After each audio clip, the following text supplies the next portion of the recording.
बिबार लाइसिनि जिहेतु जौसियारि 1924 निफ्राय 2020 बिबार लाइसिनि दिनै 100 बोसोरारि सान फालिनाय बे जोबोद गोजोनथाव आरो आंखौ दिनै बाहाय लेंहरनानै बेखेवनो जे खाबु होदों 1923 मायथाइनिफ्राय जागायनानै 1937 मायथाइ बा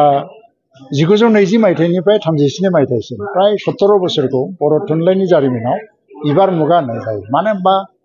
जुदिও बियो फर्मेलि 24 आव पाब्लिश जादोंबाबो 1924 20 सोनिफ्रायनो बेनि माबाफ्रा जागायजेनदोंमोन एफा एनै रिटेन फर्मआव आर्टिकेल फर्मफ्राव जियानो जा बे 100 बोसोरनि जारिमिनाव जों गोबां बाथ्रा मिथिनो हायो दिनै बर' थुनलाइ आफादा बिनि सानखौ फालिनायनि हाबाफारि हिसाबै उदालगुरि कलेजाव खुंफैदों आरो आङो जोबोद मोजां मोनदों बिथांमोनखौ साबायखरबो होगोन आङो जे बे हाबाफारिखौ लाफैनायनि थाखाय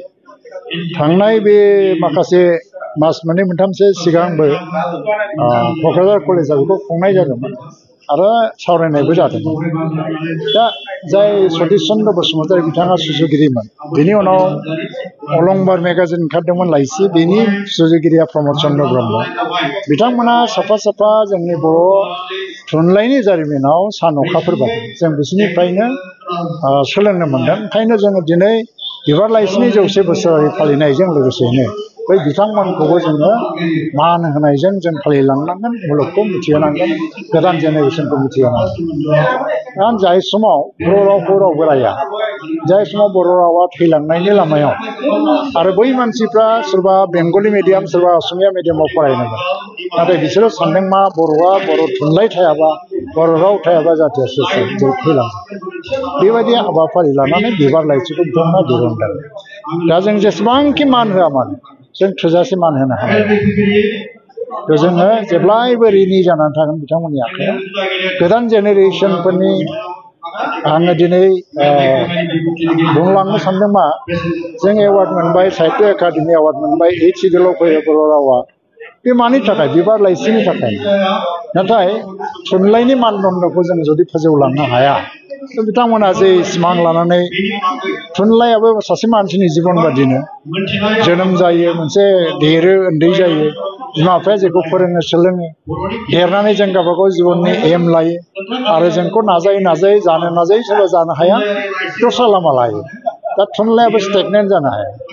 जे बै समाव रिड खालामदोंमोन होननानै जों बाहायनो थाबाय थानो हाया ओंखायनो दिनै बर' राइटारफ्रा फकासखौ सोलायनांगौ जादों जोंनि लिरनायनि जि थिम एबा कन्टेन्ट्सफोर एसे इउनिभार्सेल कन्टेन्ट्सआव शिफ्ट जानांगौ जों खालि जोंनि हारिनि गेजेरावनो कनफाइन थाबाबो जानाय नङा फारसेथिङै जों बर' राइटार इन आदार लेंगुवेज बर' राइटार इन बर' लेंगुवेजल' जायालासिनो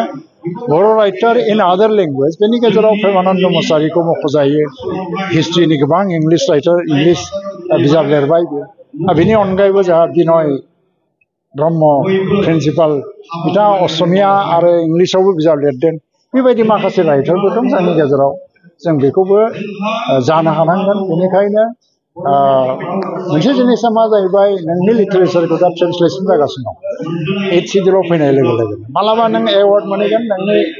राइटिंखौ ट्रेन्सलेसन खालाम खिन्थु नोंना जुदि कन्टेन्ट्सफ्रा इउनिभार्सेल नङा अब्ला ट्रेन्सलेसननि उनाव बे आदार मोनहैनाय